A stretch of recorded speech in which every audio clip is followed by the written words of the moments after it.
Hello everyone and welcome. This is Politics Today live on Channels Television. I'm Sean Wakimbaloye in Abuja.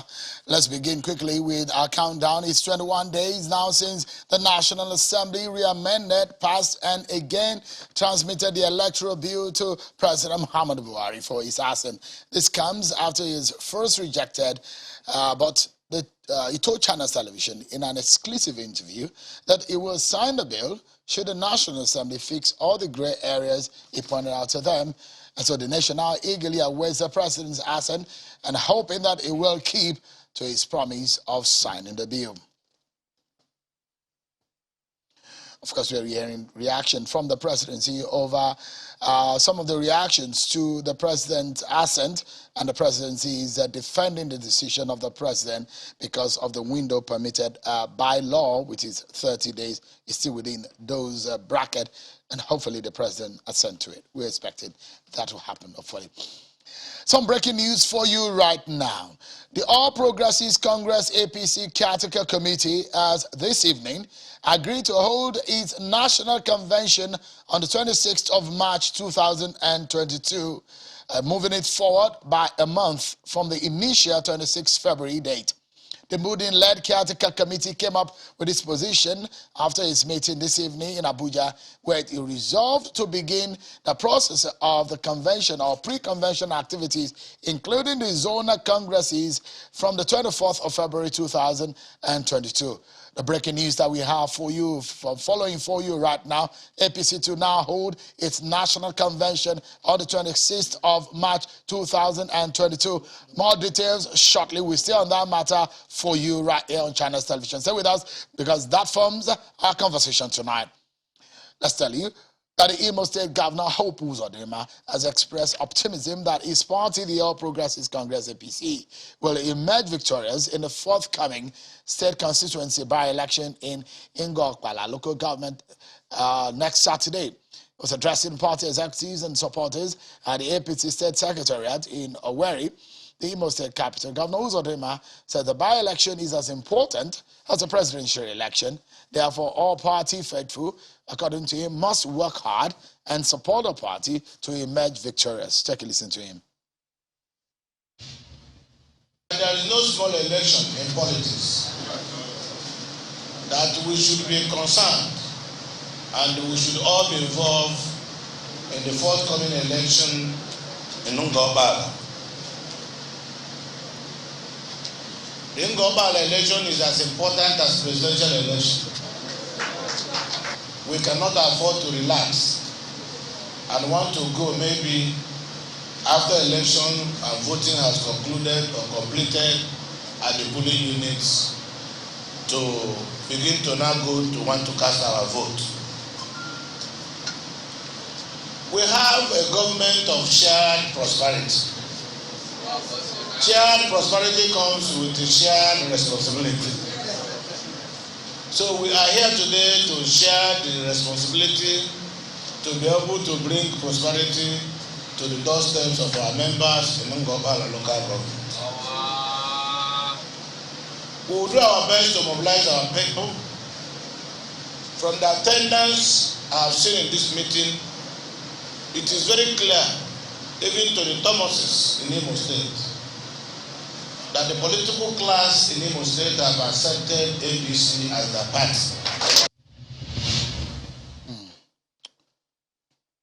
All right then. The governor of Imo State, Hope Uzodinma. Now, it's now time for us to serve you a dose of your political roundup. And when we come back, we have more details for you on the new decision of the APC Caretaker Committee. We have a list of the activities that will lead up to the 26th of March. Now, 26th of February will not happen again. Scrap that. They now come up with a new date, a new list of activities, and that gets our attention tonight. But let's have you with your political round of stories for tonight.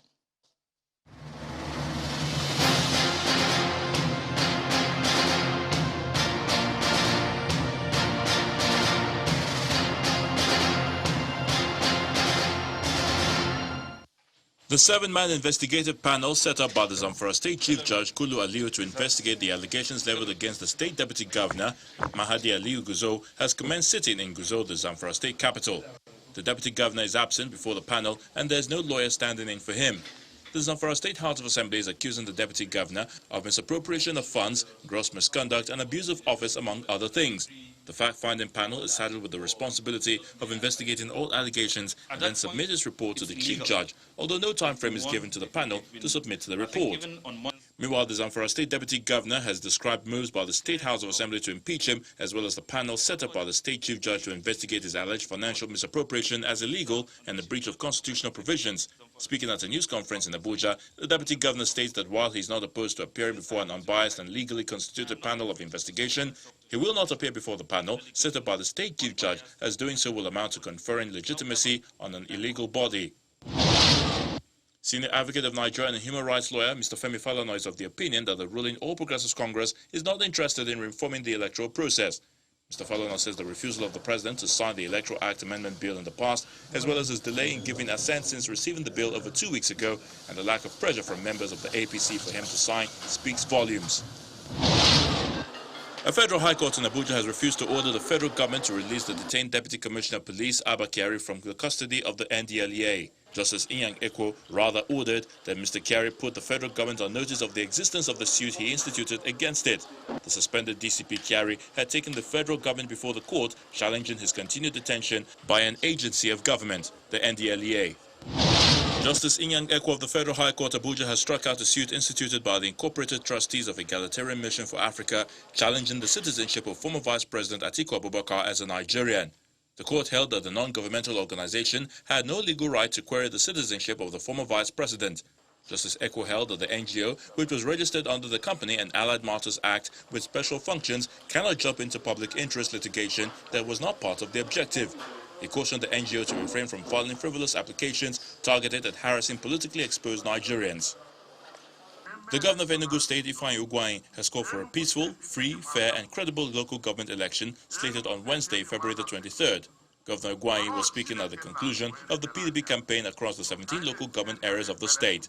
For other party stakeholders that participated in the campaign, candidates, if elected, must provide the basic amenities for their people. The National Association of Nigerian Students (NAN) has issued a one-week ultimatum to the federal government to resolve its disagreement with the Academic Staff Union of Universities (ASU) or face a national mass action by all Nigerian students across the country. President of the Students Association, Sunday Adedayo, revealed this in Sokoto shortly after signing the reviewed constitution of the association at the Sokoto State Government House. Mr. Adedayo said the Students' Union has given the federal government between now and February the 28th to meet and resolve the issue with ASU or face a national mass action by Nigerian students. Ebonyi State Governor and Chairman of the Southeast Governors Forum, Dave Umahi, has re-emphasized the need for leaders and the led in Nigeria to prioritize patriotism for the overall progress of the nation. Governor Umahi made this comment as he received the Minister of Mines and Steel Development, Olamileko Adegbite, at Government House in Abakaliki over the weekend. Speaking further, Governor Umahi applauded the minister and his team for their professionalism in the discharge of their duties.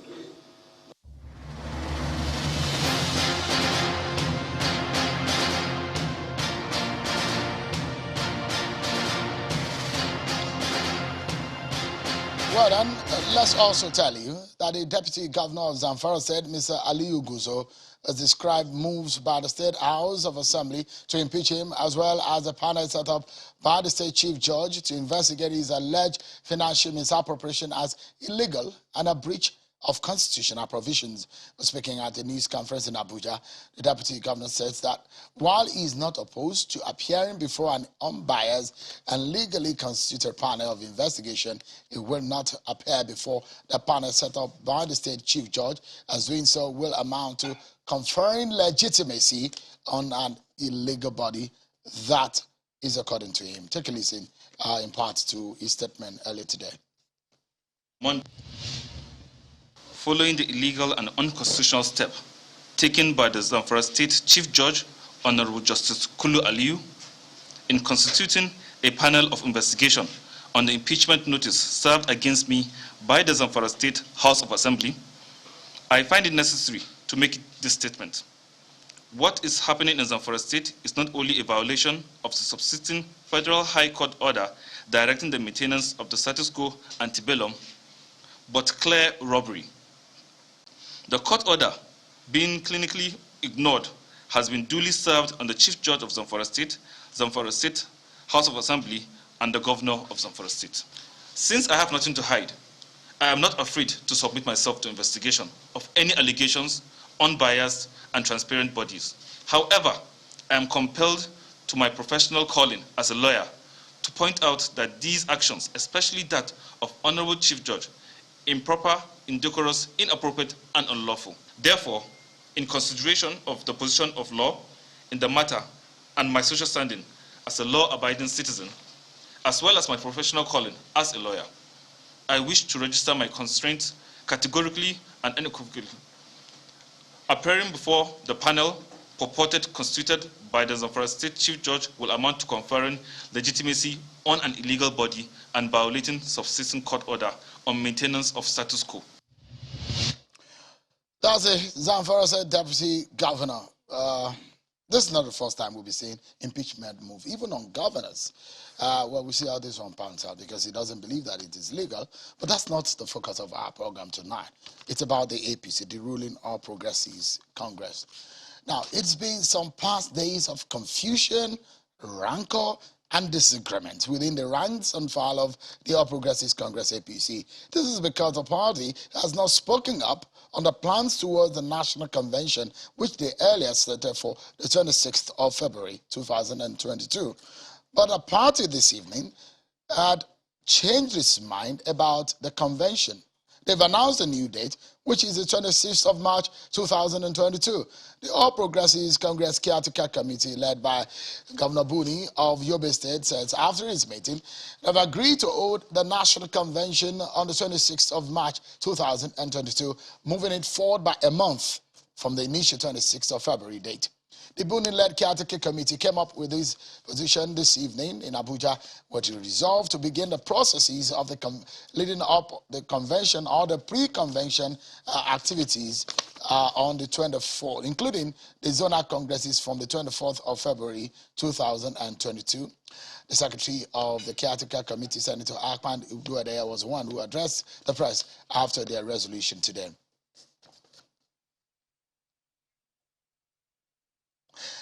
That is the breaking news that we're following for you right now. But let's get some perspectives, and we will stay on it tonight to give you all the angles and details. We have a list of the activities which the party has slated, which some of it I will be telling you in a moment on the program right here, so that we can get the perspectives from our guests tonight.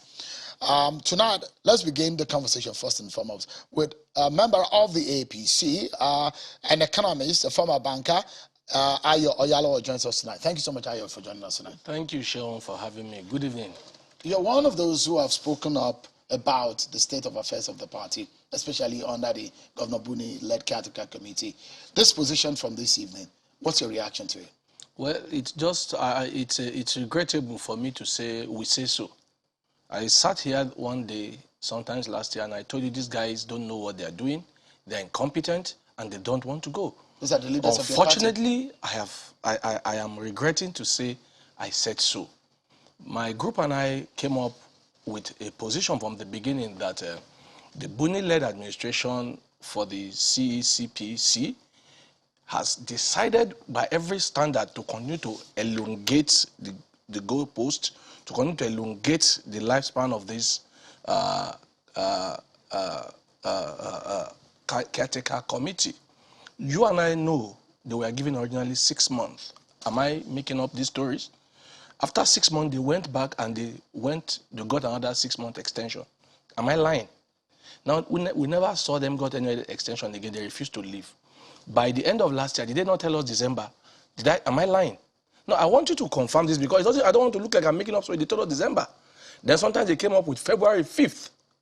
Now they say February 26th. Now, 5 days to that February 26th, they came up with this new concocted whatever they want to do. Are you aware? Why are they bringing this? Nobody has ever, nobody, only them know. They are acting like it's a secret court. This is a political party that have, according to them, 41 million registered members. Why is it that only 3-4 people sit down in their room and decide for the rest of us? We have had 2 conventions now. We have never had zonal conventions in the past. Why did they just wake up today? Zonal congresses. Zonal congresses, sorry. Why did they just wake up overnight and this was never part of the plan? Did you ever hear that there was going to be a zonal congress before today? Did you ever hear it as a newsman? I mean, you are the member of the fortresses of the realm. Have you ever heard that we're going to have this? They just wake up today and they decide to impose this on everybody and we all should sing and begin to climb kumbaya. This is completely hogwash. And it's unfair on the masses of our party members. We have said this from the beginning, that the president should stand up and rescue us. His silence is emboldening these people to continue to take him for granted. Because I know clearly, during your interview, he said something, I don't know whether, you had your interview and another channel had theirs the next day. And he said something very germane, that if they don't get their act together, somebody else will push them out. And it's unfortunate that these people are doing everything they can within their power to sink the party that everybody built. And it's unfortunate, it's regrettable, it's painful, and it's completely unacceptable. Let's step back a bit, Ayo. The caretaker committee is a child of necessity. The party put that structure in place to salvage the situation. The party was in crisis, and the neck of the party stepped in. These guys did not put themselves in. Why do you have a problem with them? Because they didn't put themselves in, but they had a mandate to do just one thing. One thing. That is why they were called the Extraordinary Convention Planning Committee. Yeah. 6 months. Convention was what they were meant to do. Exactly. But 6 months. But they have not done the convention. Suddenly they didn't do the convention. They keep doing every other thing but what they were meant to do. Why We don't care about the reason. You see, there's a Yoruba adage that says, it is a man who is just, okay, there's a, let me just sit near you, and then before you know, you start pushing you, and then they push you off your seat. This is exactly what they came here to do. They were to conduct a convention within 6 months. We are now going to 2 years. 4 months from now, it will be 2 years. So what exactly are we arguing here? They had 6 months to do a job, just conduct convention. So if they can't do it in 1 year and 18 months, you think I want to believe, not even 18 months now, 1 year and 20 months now. All right. So I want to believe that these people will do Mr. anything Yalawa, in the next let me ask 3 months? Let me ask you this. 3 or 4 weeks? Let me ask you this question. And I'm asking from probably from the point of view of the caretaker committee, if you have asked to step in to resolve a crisis, what, according to them, they wanted to do? They were not hold on, please. Is to rebuild a party and put up a structure, and there are litany of crises across the state. Should they be given a chance to do that job before the convention, or you just want them to do the convention? There was no crisis beyond the issue of the National Working Committee, the Oshomole led committee. Somebody claimed they have removed him. That was the only crisis. Please, let's not revise history. There were no crises except the one these people came to create. Of your state no. Tell me what nature of crisis, because I don't know of any. You are the only crisis that's what I'm telling you. I follow the only crisis we had was in Edo State, and these people have now come. They have created crisis all over the place. Parallel factions suddenly everywhere. We also saw what played out in Osun on Saturday. We saw what is playing out in some other places. So these guys did not come to build anything. How do you It was never their job. No, Sean, let us be clear to ourselves here. No, please, people are listening. It is not their job to come and rebuild the party. It was their job to create a national convention so that we'll have a national working committee that will run the affairs of the party. Then that committee, the national working committee, will not be able to reposition the party. Can you do the national convention in isolation, or based on the crisis you cannot build? I just told you that there was no crisis except the one they deliberately created just to elongate their. See, let me tell you where the crisis began for. Nobody asked them to go and do membership revalidation. It was from there that people started fighting that, they are introducing this, they are doing this. They never had any reason to revalidate members. Nobody sent them on that errand. It was a thankless and a needless errand that they never should have conducted in the first place. So they deliberately did that to foment crisis. Then went ahead to start creating unnecessary problem everywhere. Look at what they did to us in Anambra State. I am afraid if you leave the party to these people, what will happen in Ekiti and in Osun? Because clearly these men are 2023 entrepreneurs. That's the only reason they are here. They want to use their position now to negotiate whatever they want to get to benefit themselves. And it's unfortunate. A party of 41 million people, only 4, 5, 6 people sit down and they want to create problem just for themselves. What if the party dies? And some of them don't even have shame. They have come from PDP before. So if anything happens tomorrow, they will leave. They don't have any decorum. They don't have any shame. They go anywhere. Tomorrow they can go and join any other party. Some of us started with APC from the beginning. For us, it's a lifelong child that we have built.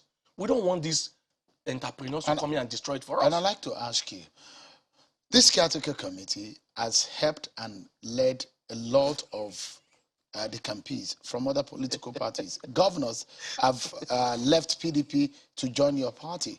Isn't that a credit to them? You think if we had a national working committee, governors will not still join us? Let me give you something most people don't even understand. Zamfara, for instance, has never gone to the PDP in the history of since 1999 that we had this current run of democracy. It's always been an MPP state. MPP is part of the APC. They have never been defeated in that state. So clearly, and this present governor was a member of the MPP before, which means he was in the APC. Before there was an issue, he left. So clearly he will have come back home, whether they had them or not. If we had a proper national working committee in place, we will not have all these parallel factions. Governor Ayade was brought in by the... Governor Ayade will tell you clearly that his love, those two men, have you listened to them talk? Have you listened to those two men talk? Those two governors you just mentioned, they will tell you clearly that they were in love with the style of President Muhammadu Buhari. So whether this guy... See, let's not begin to ascribe to them what we don't need to. Since they are bringing in governors, what has it led to? So how many elections have you won? What credit would you give to this? See the election that happened last week in what credit would you give to no this? Credit except from coming to create problem. They want to create problem and they don't care what this problem will happen. I mean, what it will create on the long run. They just want to control. Okay, look at the forms they just released today. See the amount of money they are putting there. When we say these guys are entrepreneurs, you see it. Who asked them to fix that kind of prices? Would the money go you want zonal youth leader? Have they been giving us account of how they've been spending the one they earned in the past? Have you seen any account before? Now suddenly an ordinary zonal youth leader should pay 500,000 for form? What kind of wickedness is this? Are they trying to remove the youth from the system? See, we gathered a huge number of youth in Ibadan, in Lagos, and the last one just happened on Saturday in Cross River State. The APC youth of Nigeria are watching. And when they finally decide to go against these people, even God will not help them. They should stop this nonsense they are doing. Now, a party should not just be about money. We've been shouting, let's emphasize money, let's emphasize money. And suddenly, you came up with this zonal congress that we've never had before. And what did you do? You put so much amount of money on forms, and then just to create unnecessary breakback. These guys are entrepreneurs. For them, is what they can make out of the party before they go. We know some of them that are either they are part of the system, or the people that are their PAs and their hanger-ons. We know what they were before 2 years ago. We know what they are now. It is unfortunate that these guys think they are being in the caretaker committee is an opportunity to come and reap where they did not sow. Even God in heaven will be angry at them at the rate at which they are going. So, I mean, I want you to validate and give us evidence of some of the things you're saying. You are calling them entrepreneurs. If they are not entrepreneurs, why will you tell a zonal youth leader to pay 500,000? You mentioned that. Why will you tell a woman leader? Zonal, all these are zonal, and I validated because I just told you now. We've had 2 conventions in the past. We've never had issues after our convention. It's always been smooth and clean. Creating this zonal word now is to foment more crisis. So that they will not say, you see, there is crisis, we cannot run the convention again, so let's move it to June. That is their plan. Because I can tell you that this 26th of March is another figment of their imagination. They will not conduct it. So this is the explanation that we're hearing from the CECC. One of which is the fact that this Saturday, there is going to be... Did they not know? Did you not mention it? My group mentioned it to them that the date they picked was wrong. We told them from the beginning that there was going to be by-election on that day. But they deliberately chose it and refused to listen to reason just because they wanted to do this. And I've just told you now that this 26 they choose, they will look for another reason to move it. I can stake a huge bet on that. All right. Did you see the letter transmitted to INEC? We saw it. Everybody saw it. So that letter also stated that, I mean, if they have looked into the constitution and seen that they needed to do a zonal congress, the zonal structure. Do you know why we don't do zonal congresses before? It is to reduce unnecessary costs on aspirants. Well, that's what we've been shouting since. There should be micro zoning. There should be all these things out before now. several weeks before now. That's why we've been saying it. If you have been listening to us, we've been saying this. We've been sending press releases to even your channel organization. So we've been telling them these are normal ways we do things. So that if each zone knows that, okay, my zone should produce this, we will sit down as a zone and handle it without having to spend so much money to buy form.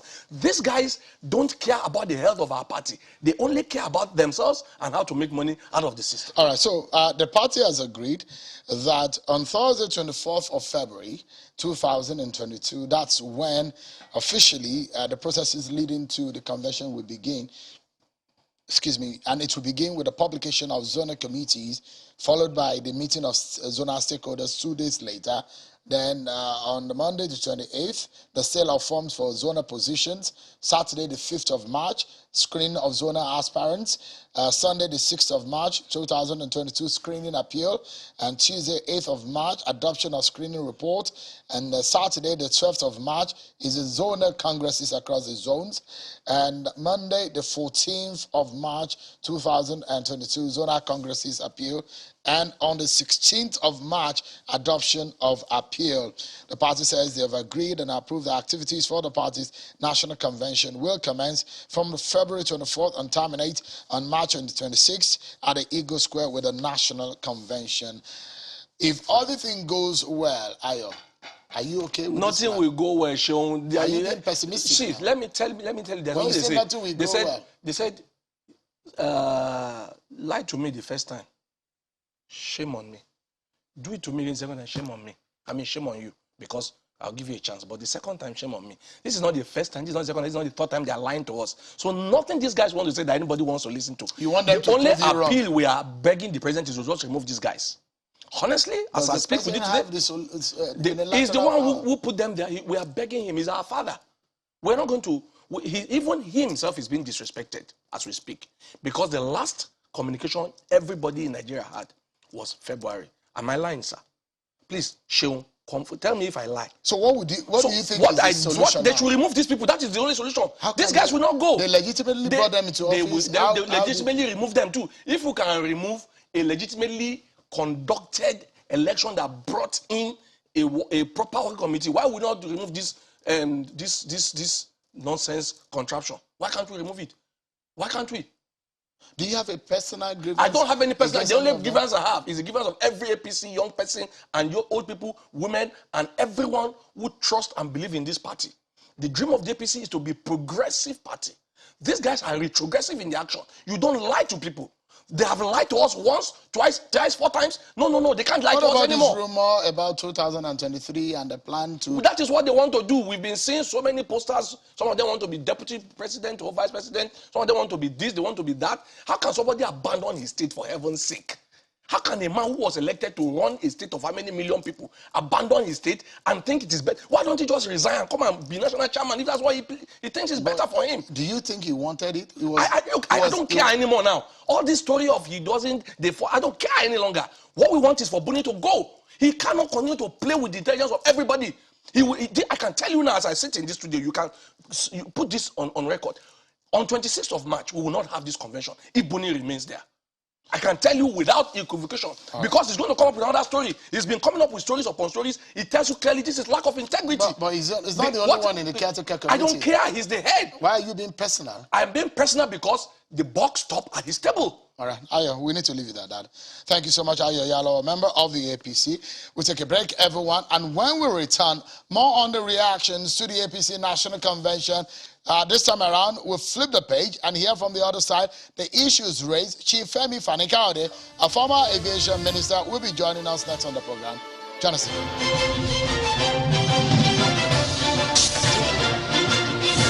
Thank you so much, everyone, for staying with us. Let's continue our conversation on the state of affairs in the APC, especially the tension and the heat over the National Convention. Tonight, I'm being joined again by a former Minister of Aviation, a lawyer, a former youth leader in the Third Republic, who recently returned to the APC. Chief Femi Fani-Kayode joins us tonight on the program. Thank you so much, Chief, for Thank you very much. Thank you for having me. What exactly is happening in your party?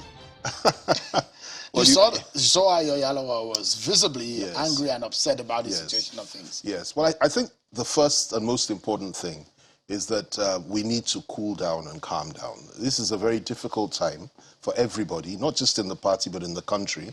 We need to be level-headed, focused, clear thinking, and try to appreciate the challenges that the party and each and every one of us is facing. I think it doesn't really help when people lose their cool, begin to make wild allegations, attacking personalities that are in the party, particularly the leadership, and so on and so forth. I don't think that's the way forward.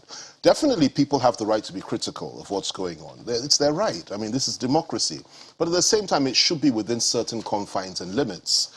People have concerns. There are channels to express those concerns, not to come out publicly just a few months before an election, a presidential election, and you are casting aspersions on leaders of the party across the board. This is a very, very dangerous thing. And I would urge everybody, particularly the very angry young men that have been on your program. One was on earlier, one was on yesterday, and they are angry. But I would urge them to try to sheathe their swords, rein themselves in, try to channel their anger in the right direction within confined circles and try to resolve these issues in an amicable way. Because at the end of the day, there has to be a strong party, strong leadership to be able to go to the field and fight an election against the People's Democratic Party. And I'd like to ask you a personal question. Please do. Do you, for a moment, think because of the enormity of the crisis in the APC, think that you have entered from frying pan to fire? You've asked me that before. But now, the last time, things were not this intense. This is not fire at all. I happen to know quite a lot about what's happening within the party and within the leadership of the party. Remember, I was in the APC at the initial stage, so I know all the people that started this party. I know where it's gone to. I know where it is today. I know the transformation that has taken place in terms of quality of leadership over the last couple of years since my Malabuni has been there. And I appreciate that. And I know what's been going on. I know, for example, that within this new APC that I call them, that you have a situation where Governor Yaya Bello has led a mobilization committee, which has resulted in 41 million members joining the party. I'm in a party in which somebody like Senator Adamu Abdullahi is heading a reconciliation committee set up by the Maibuni committee, and they're doing an exceptional job. They've resolved many issues quietly in many of the states. I'm in a party in which we have a national chairman who has done exceptionally well, in my view. Absolutely. You see, if you look at what Ayoyalo was saying today, sure. how would you substantiate that he has done just that? I mean, if you heard what the young man said yesterday, their views are that the man had brought down the party from the level it was. How would you react to that? This is a man under whose leadership the party has increased in numbers, a man under whose leadership people, governors, senators, leaders of the opposition party have come to join the party in large numbers, in their millions. This is a man who has provided intellectual leadership and quality, virile, strong leadership for the party, despite the chartered waters the party is sailing in. I mean, this is a storm that the party is going through and has been going through over some time, but he has charted it pretty well. He has tried to reconcile all the factions. He has increased the number of membership. He has come under the leadership of the president. He has been guided, and he's trying to manage a very difficult situation. But what about the allegations of sit-tight? Well, that has been leveled against you? They are making these allegations simply because people do not appreciate the fact that to establish and organize a convention is a very complicated situation where you have factions in various states. Yes, mistakes may have been made. They're not infallible. But to say, for example, that Maibuni is collecting money, to say, for example, that he's a sit-tight leader, to say, for example, that he has no brain, that he's ignorant, and so on and so forth, these are very, very unnecessary, wild, crazy statements to make on national TV. What needs to happen is they must rein themselves in. He is not a fool. He is not uneducated. He is not illiterate. He is not a sit-tight leader. He is not somebody that is there collecting money from anybody else. And I challenge anybody that says to bribe money. When the young man said yesterday that he can substantiate, and I asked him, can you substantiate? He said, yeah, this happened. And he mentioned names of... Let him do that. And that's between him and perhaps the courts and the chairman of the party. He should do that, but is that the right thing to do at a time when we're trying our best to come together to go to election later? There may be issues. He may have a point. He may not have a point. But there are ways of expressing this. There are ways of resolving this. Is this what he believes would make the president happy? Do they believe the president will be happy seeing all these things being said? If there are issues, let's resolve them in an amicable, decent manner. Listen, let me tell you, the bottom line is this, okay? If Maybuni didn't have integrity, this party would have sunk long ago. I know for a fact there are many, many people, elements within the PDP that try to literally convince him, literally bribe him to ensure that many of the people that crossed over and joined the APC did not do so. They tried very, very hard to stop some of us from leaving. That is a fact. He didn't succumb to that. He did the right thing. He reached out to people across the board and he brought them on board, number one. Number two, you must also appreciate the challenges that he's facing. The first challenge is this. There are forces within the party, I dare say, that are hell-bent on hijacking the convention by imposing their own candidate. There are elements in the party that want to be president at all costs, and they are hell-bent on forcing a quick convention and using whatever resources they have to impose their own candidate so that they can now come in 2023 as a party flag bearer. He's contending against those forces. There's another force, which is even more dangerous than that, and that is a coalition of people from outside the party and within the party who have come together and whose resolve is destroy the APC at all costs, force a convention, let the whole place fall apart, and therefore we will now create a third force in order to fight the APC, or what's left of it, and the PDP. If you look at the PDP, there are elements they're fighting within as well. Very, very strong fight going on. They are planning to come together to form a third force to take us all on. And these are the issues that people have to appreciate. So when you come on TV and you begin to hurl bricks at the leader of your party, rather than do it behind closed doors in the right place and speak like a human being in a decent, restrained manner. Isn't that the beauty of democracy? No, democracy is an exchange of ideas, and you can express yourself in any way that you want, but you do not indulge in libel, in defamation, you do not indulge in slander, and you do not make unsubstantiated claims. You don't make claims you cannot substantiate. I mean, we've all got annoyed before, we've all said things we shouldn't have said, but this is a time that we must have the sense of purpose and decency to understand that there is a time to be restrained and to be decent. Maymala is a good man, a profoundly good man. If he was not, I would say so here and now. A man that has attracted so many people on board to this party, a party that many people never felt they would be in. I'm close to Matawali. I know why he came. Had it not been for Maymala Buni, I doubt he would have been able to come here. I can say the same of Ayadi, I can say the same of myself, and so many others. I won't mention other names, but there are so many others that would not have been in this party and are not ready to prepare for the big battle next year for the presidential, had it not been for him. So it's not fair on him at all for them to be talking about him like that. Because you wonder that it was received with a lot of open arms by lots of members of the party. And it does look like things got bad. And when you say that it's not a sit tight, based on the allegations that these people are making, how do you explain that the first 6 months that was promised to get things done, another 6 months was added, and there are no explanation to another 6 months, and it's gone to almost a year and almost 20 months. How do you explain that? There are explanations for this. There would not have been an extension had Mr. President not seen in his wisdom, and he sees all. He knows what's going on in the party. He extended their tenure for a damn good reason. They needed more time to stabilize the situation. Again, it happened again. There was a second extension. Now it's a question of convention. 26, there's absolutely nothing sacrosanct. They made an announcement.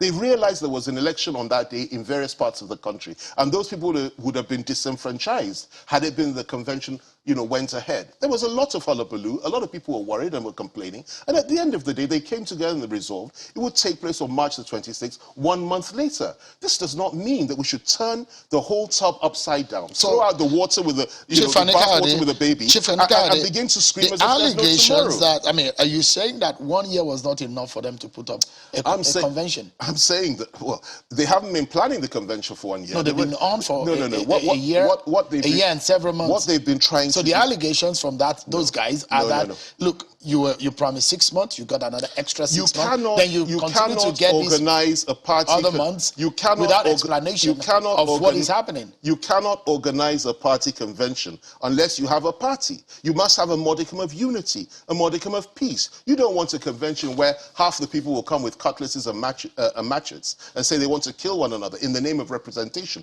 There are major crises. There were major crises in most of the states up until quite recently. Because most have been resolved now. Now listen, this is very important. Most have been resolved now. Who is giving them the credit for that? Nobody's talking about that. Most have been resolved. New people have come into the party. New fresh blood has come into the party. There's hope. There's vision, there's power, and we want to march forward as one, not in disarray. Listen, let me tell you, we have a stake in this. Many of us have risked everything by coming to the APC. And it's not something we joke with at all. We must have a united party. And I'm opening my arms to everybody, and so is everybody else. My Mala is trying his very best to cobble this together and enter a new convention whereby everybody will go there peacefully, elect a new National Working Committee, and prepare the party for an election. So, and I think we should allow them to do that. I'd like you to respond to some of the issues they raised. I'm basically bringing those issues for you to react to. One of the issues is that, according to them, that Memala Buni-led caretaker committee has left the party more divided than he met it. That is simply not true. If you remember what happened before, and I was on the other side of the divide at the time, nobody, absolutely nobody, in my view, would have come anywhere near the APC had it been that the old leadership had still been there. They were fighting each other. Oshimole was leading the party. All kinds of issues were going on. All kinds of things were happening. And the president and the party leadership, in their infinite wisdom, decided to kick them out and bring in a more refreshing leadership, a younger leadership, a more dynamic leadership, a more accommodating and liberal leadership. And it has worked beautifully. Now, there may be issues here and there, but to say they failed is absolutely wrong. It's unacceptable. It's not true. It is dynamic. It is strong. There are hiccups, issues here and there, but these things can be resolved in a decent, civilized way behind closed doors without hurling bricks at one another. Before I bring to you some of the sound bites of what happened earlier today, I'd like you to also respond to these. And so there are dates that have been promised before now of when the convention will happen, and they've never happened. And this is what the man who just left in that same situation you're sitting said, look, how can we then believe what they're saying now when they've gone back on their own words few days after? So the explanation until you have a Saturday convention, as of Monday or Sunday, there is no idea of what is happening. The pre-activities to the convention never held. So how do you then explain that? And according to him, he said the party is so disorganized. Well, you know, there are issues and there is a reason why the convention did not hold. And the lack of communication. And that is very clear. Thereafter. There are issues and there are a lot of discussions going on behind closed doors. Decisions have to be made. They can't make these decisions or discussions public. And these things were arrived at, perhaps at a late stage, but at least there's an understanding and a resolve amongst all these people. 22 sitting governors at APC, 22 of them in the Progressive Governors Forum. Then you have the National Caretaker Committee itself, made up of eminent leaders of the party. And they are consulting widely, I can assure you of that. They're consulting virtually everybody. Do you think that they have a problem? You've handled communication at the level of presidency before. Is there a breakdown in communication? Because it does look like a lot of people are not carried along. Listen. And that's why they are aggrieved. You know, listen, it's possible that these people, you know, have taken a position and are being used by forces within the party who simply want to push this committee out of the way and have their way at the convention. I don't know that. I'm saying there's a possibility. Some may be genuinely concerned, and there's nothing wrong with that. You can be upset, you can be angry with your party leaders, and you can voice it. What I object to is one simple thing.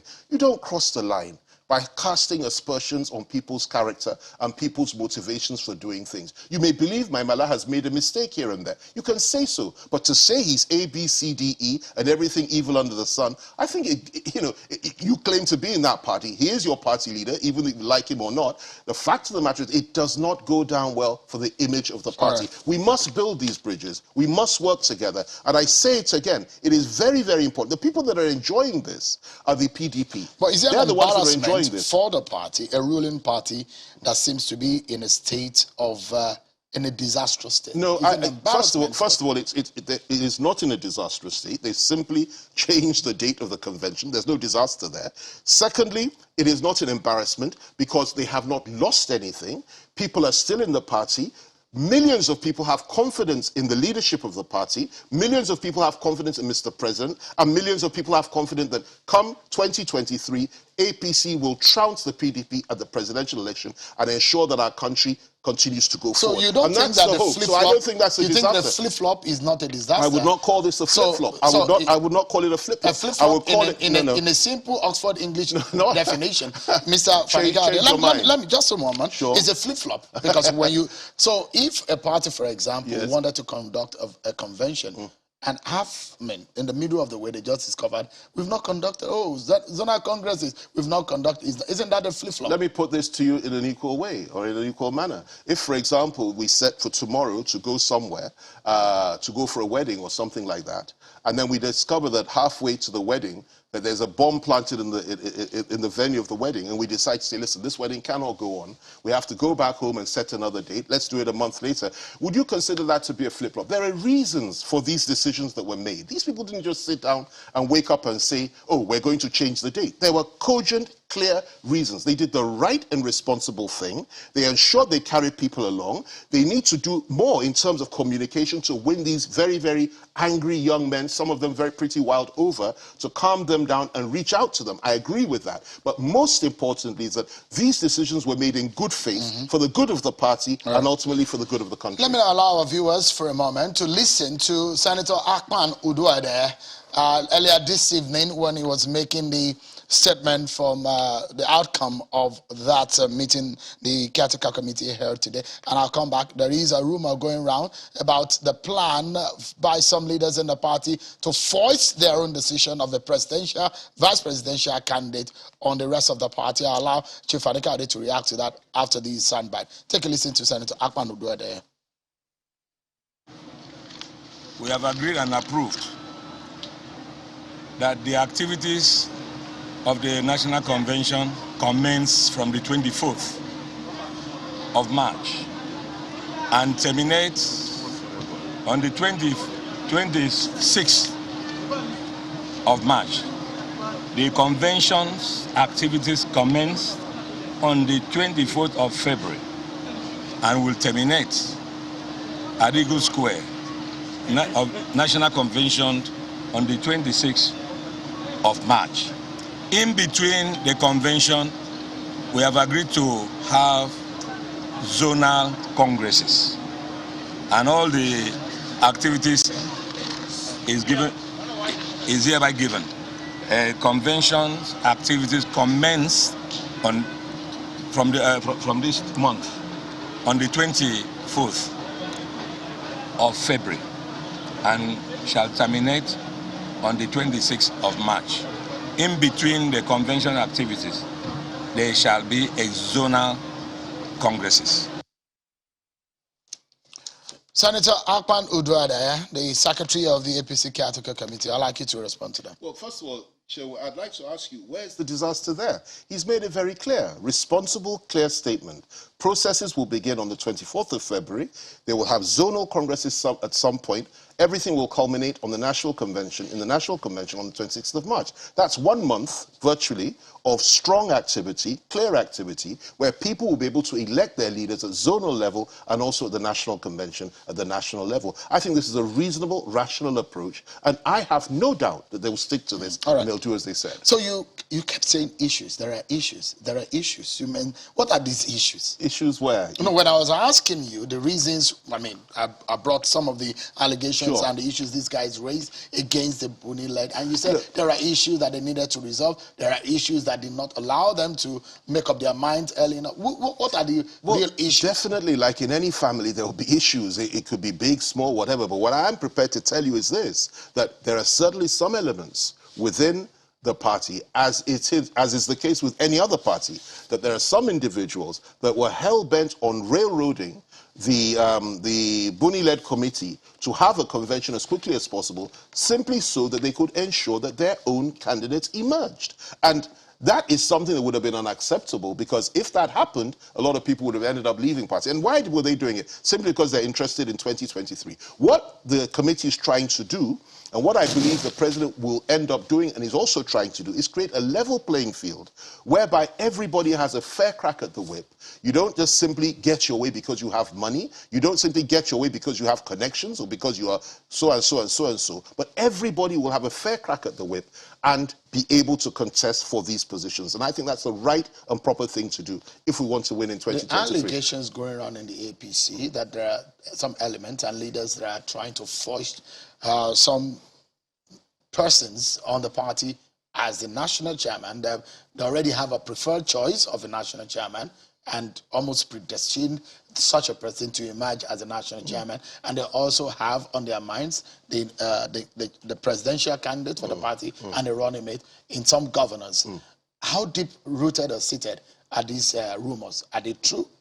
Well, first of all, I think you'd have to put that to those that have been accused of doing this. I do know, however, that there are elements within the party, like I said earlier, that are interested in foisting their own party chairman to ensure that he will then pave the way for them to emerge as presidential or vice presidential candidate. That I have no doubt. But what worries me the most is the other scenario I painted for you, which is that there are elements that are actively funding and supporting within the party and outside the party, elements in PDP and APC that are actually working to destroy the APC completely with shenanigans like this, and at the same time destroy the PDP with shenanigans that are going on there. Then eventually they'll all come together in one happy marriage and form what they call the third force to take on the remnants of the APC and PDP. But they will fail by God's grace. We need to close down, and I have two short questions for you.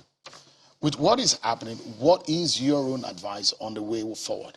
What solution? Sure. The way forward is to have patience, to sheathe our swords, to come together as one, to understand that the destiny of this country is firmly in the hands of the APC. We must work together. We must, sheathe the sword, and we must ensure that we have confidence and give support in and for the leadership of the party. They've given their word. They've said they'll start the process in February 24th, end it on March the 26th. Let's give them the opportunity to do that. Do you think that the president should be more involved? I believe the president, I hope and pray, I gather there's going to be a big meeting tomorrow. I hope and pray that the president endorses this. I believe that he's already involved, and I believe that he will do the right thing because he loves this country and he will ensure that APC comes out stronger than it's ever been for 2023. Finally, I know you're an advocate that the presidency should go to the South in 2023. You know that. I know, you've said it several times.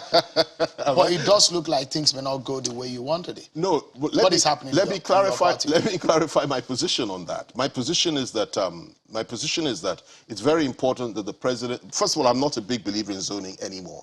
I believe that zoning is something that could actually create more problems than produces. But if you insist on zoning, I believe you should go to a zone that has never had it before. I believe that. And which the Middle Belt has never had it. The Southeast has never had it. But the Middle Belt has never had an democratically elected president or a democratically elected vice president, whilst the Eastern Zone has had a democratically elected vice president. So in my view, I believe strongly that merit and the individual concern, we need a strong, powerful, decisive person is your friend, and a young person and it's from the that can go forward.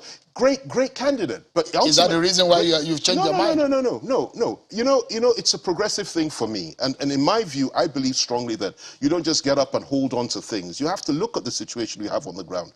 Zoning has its place and has had its place in the past. And of course, there are people that would disagree with me in the party or outside the party. They're entitled to their view. But I believe that the situation we're in now requires a strong person that can move the country forward decisively with energy and power. And I don't believe we should limit ourselves to any particular zone. But if you talk about zoning, talk about those. The Middle Belt are people, North Central are human beings. They've never, ever had it before in the history of our country, a democratically elected president or vice president. Why would anybody someone like Bukola Saraki is from that zone? Well, Bukola Saraki is in the wrong party. If he'd come over to APC, perhaps he could be considered. Unfortunately, he's your friend. Unfortunately, he's still great friend of mine for 40 years. Unfortunately, he's still in Wike People's Party, PDP, and therefore, he would have had a better chance here. But I believe that at the end of the day, the leaders of our party will come to the right decision, and Mr. President will also play a key role in that. Chief Femi Fanika, the former aviation minister and the chieftain of the APC, thank you so much for coming. Thank you very much. I appreciate God bless you. Thanks. Well, we take a break. No, we need to go, not a break. That's the show today for us here. Thank you so much, everyone, for watching. I'm sure Kimale. Bye for now.